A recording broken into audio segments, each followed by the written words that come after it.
So I break my hands up into basic shapes when I draw. The main shape would be the palm area, which, depending on the size and the shape of the hand itself, could be simplified as a kind of rectangular box shape. And remember, it's going to have some volume to it. It's not just a flat rectangular shape. It's got a bit of volume because of the thickness of the hand.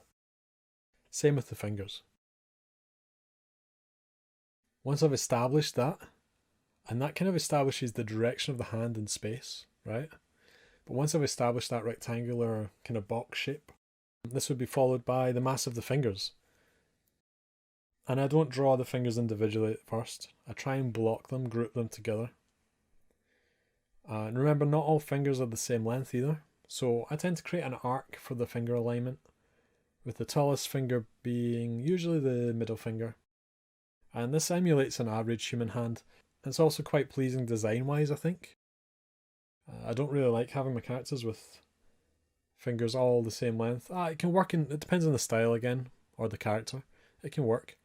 But yeah, I also bring this arc into the top of the palm shape and some of the knuckles. But it gets more subtle towards the actual body of the hand than at the fingertips. Now we can just add in some lines to break up the finger area into the fingers. And then you've got the thumb, which juts out the side of the hand, okay? And it's on the same side as the index finger, but much lower down. You know, I kind of draw this triangular shape off the side of the hand to help me establish the thumb.